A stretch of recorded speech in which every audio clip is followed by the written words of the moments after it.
Chapter 19. Should I be nervous this pilot is praying? The Provincetown airport was the most depressing place I'd ever been. To be fair, that might have been because I was in the company of a petrified dwarf, a heartbroken elf, a furious Valkyrie, and a sword that would not shut up. Sam had called an Uber car to get us from the Pilgrim Monument. I wondered if she used Uber as a backup for transporting souls to Valhalla. All the way to the airport, crammed in the backseat of a Ford Focus station wagon, I couldn't help humming Flight of the Valkyries. Next to me, Jack hogged the seatbelt and pestered me with questions. Can we unsheath Skofning again just for a minute? I want to say hi. Jack, no, she can't be drawn in sunlight or in the presence of women. And if we did unsheath her, she'd have to kill somebody. Yeah, but except for that, wouldn't it be awesome? He sighed, his runes lighting up his blade. She's so fine. Please go independent mode. Do you think she liked me? I didn't say anything stupid, did I? Be honest. I bit back a few scathing remarks. It wasn't Jack's fault we were in this predicament. Still, I was relieved when I finally convinced him to turn into a pennant. I told him he needed his beauty rest in case we unsheathed Skofning later. When we got to the airport, I helped Hearthstone wrestle our granite dwarf out of the station wagon, while Sam went to the terminal. The airport itself wasn't much to look at, just a one-room shack for arrivals and departures, a couple of benches out front, and beyond the security fence, 2 runways for small planes. Sam hadn't explained why we were here. I guess she was using her piloty connections to get us a charter flight back to Boston. Obviously, she couldn't fly all 4 of us under her own power, and Hearthstone was in no shape to cast any more runes. Hearth had spent his last bit of magical energy to summon bubble wrap and strapping tape, using a rune that looked like a regular X.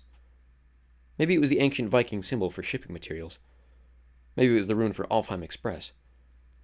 Hearthstone was so angry and miserable I didn't dare ask him. I just stood outside the terminal waiting for Sam to come back, while Hearth carefully wrapped up his best friend. We'd come to a sort of truce while waiting for the Uber car. Hearth, Sam, and I all felt like stripped high-voltage wires, supercharged with guilt and resentment, ready to kill anyone who touched us. But we knew that wasn't going to help Blitzen. We hadn't discussed it, but we'd formed a silent agreement not to yell and scream and hit each other until later. Right now we had a dwarf to heal. Finally, Sam emerged from the terminal. She must have stopped by the restroom because her hands and face were still damp. The Cessna's on its way, she said. Your instructor's plane? She nodded. I had to beg and plead, but Barry's really nice.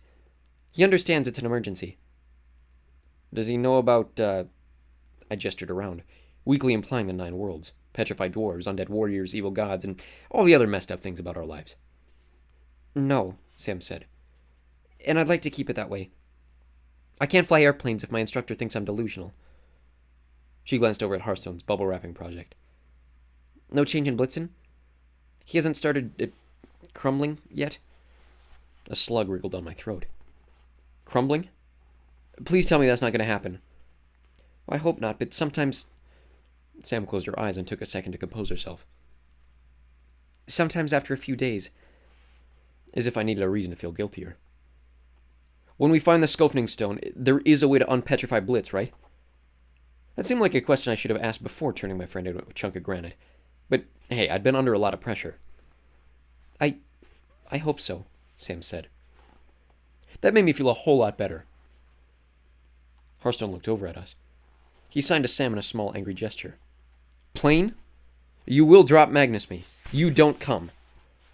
Sam looked stung, but she held her hands up next to her face, index finger pointing skyward. Understand. Hearthstone went back to packaging our dwarf. Give him time, I told Sam. It isn't your fault. Sam studied the pavement. I wish I believed that. I wanted to ask about Loki's control over her, to tell her how bad I felt for her, to promise we would find a way to fight her father. But I guess it was too soon to bring up all that. Her shame was still too raw. What did Hearthstone mean about dropping us? I asked. I'll explain when we're in the air.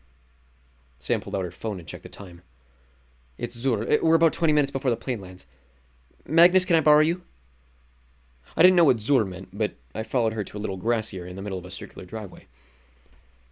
Samira rummaged through her backpack. She pulled out a folded blue piece of cloth like an oversized scarf and spread it on the grass. My first thought, we're having a picnic? Then I realized she was aligning the cloth so it pointed southeast. That's a prayer rug? Yeah, she said. It's time for noon prayers. Would you stand watch over me? What? I felt like she was handing me a newborn baby and asking me to take care of it. In all the weeks I'd known Sam, I'd never seen her pray. I figured she just didn't do it very often. That's what I would have done in her place, as little religious stuff as possible. How can you pray at a time like this? She laughed without humor. The real question is, how can I not pray at a time like this? It won't take long, just stand guard in case, I don't know, trolls attack or something. Why haven't I seen you do this before? Sam shrugged. I pray every day. 5 times as required. Usually I just slip away to somewhere quiet, though if I'm traveling or in a dangerous situation, sometimes I postpone prayers until it's safe. That's permissible. Like when we were in Jotunheim? She nodded. That's good, for instance. Since we're not in danger at the moment, and since you're here, and since it's time, do you mind? No, I mean, yeah, sure. Go for it. I'd been in some pretty surreal situations. I'd bellied up to a dwarven bar. I'd run from a giant squirrel through the tree of the universe. I'd rappelled down a curtain into a giant's dining room.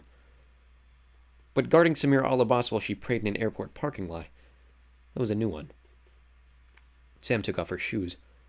She stood very still at the foot of a rug, her hands clasped at her stomach, her eyes half closed. She whispered something under her breath. She momentarily brought her hands to her ears, the same gesture we'd used in ASL for listen carefully.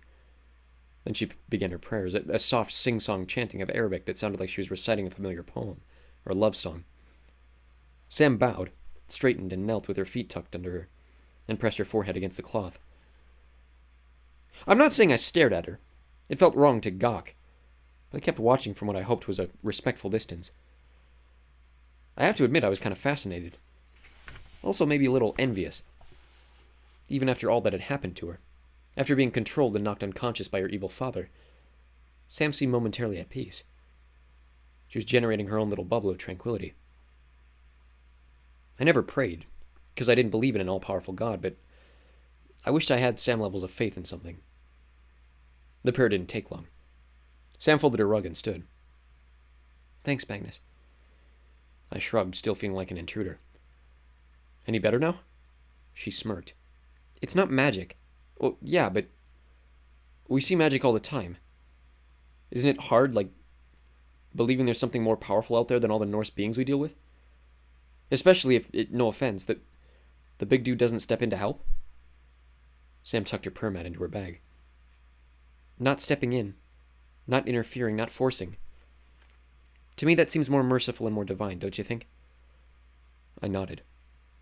Good point. I hadn't seen Sam crying, but the corners of her eyes were tinged with pink. I wondered if she cried the same way she prayed privately, stepping away to some quiet place so she didn't notice. She glanced at the sky. Besides, who says Allah doesn't help? She pointed to the gleaming white shape of an airplane making its approach. Let's go meet Barry. Surprise! Not only did we get an airplane and a pilot, we also got Sam's boyfriend. Sam was jogging across the tarmac when the plane's door opened.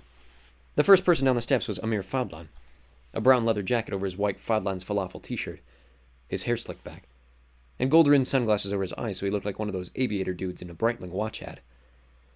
Sam slowed when she saw him, but it was too late for her to hide. She glanced back at me with a panicked expression and went to meet her boyfriend. I missed the first part of the conversation. I was too busy helping Hearthstone lug a stone dwarf to the plane. Sam and Amir stood at the bottom step, trading exasperated hand gestures and pained expressions. When I finally reached them, Amir was pacing back and forth like he was practicing a speech. I shouldn't even be here. I thought you were in danger. I thought it was life and death. He froze in his tracks. Magnus? He stared at me as if I'd just fallen out of the sky. Which wasn't fair, since I hadn't fallen out of the sky in hours. Hey, man, I said. There's a totally good reason for this. Like a really good reason.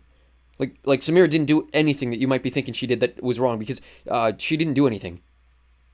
Sam glared at me. Not helping. Amir's gaze drifted to Hearthstone. I recognize you, too. From a couple of months ago at the food court. Sam's so-called math study group. He shook his head in disbelief. So you're the elf Sam was talking about. And Magnus, you're dead. Sam said she took your soul to Valhalla, and the dwarf. He stared at our bubble-wrapped carry-on. Is a statue? Temporarily, I said. That wasn't Sam's fault either. Amir let out one of those crazy laughs you never want to hear. The kind that indicates the brain has developed a few cracks that will not come out with bluffing. I don't even know where to start. Sam, are you okay? Are you in trouble? Samir's cheeks turned the color of cranberry sauce. It's complicated. I'm so sorry, Amir. I didn't expect... That he would be here? Said a new voice. Darling, he wouldn't take no for an answer. Standing in the plane's doorway was a thin, dark-skinned man so well-dressed that Blitzen would have wept with joy. Maroon skinny jeans, pastel green shirt, double-breasted vest, and pony leather boots. A laminated pilot's ID hanging around his neck read, Barry Al-Jabbar. My dears, said Barry, if we're going to keep our flight plan, you should come aboard. We just need to refuel and we'll be on our way. As for you, Samira. He raised an eyebrow.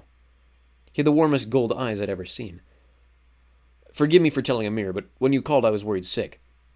Amir is a dear friend, and whatever drama is going on between you two, I expect you to fix it. As soon as he heard you were in trouble, he insisted on coming along. So, Barry cupped his hand to his mouth and stage whispered, We'll just say I'm your chaperone, shall we? Now all aboard. Barry whirled and disappeared back inside the plane. Hearthstone followed, lugging Blitzen up the steps behind him. Amir wrung his hands. Sam, I'm trying to understand, really. She looked down at her belt. Maybe just realized she was still wearing her battle axe. I know. I'll do anything for you, Amir said. Just don't stop talking to me, okay? Tell me. No matter how crazy it is, tell me. She nodded. You better get on board. I need to do my walk-around inspection. Amir glanced at me one more time, as if he was trying to figure out where my death wounds were. Then he climbed the steps. I turned to Sam. He flew out here for you. Your safety's all he cares about. Yeah, I know. That's good, Sam.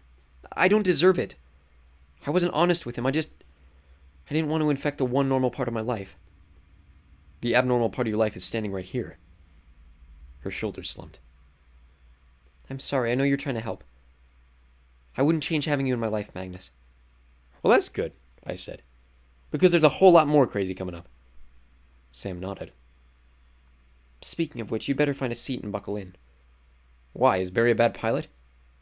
Oh, Barry's an excellent pilot, but he's not flying you. I am. Straight to Alfheim.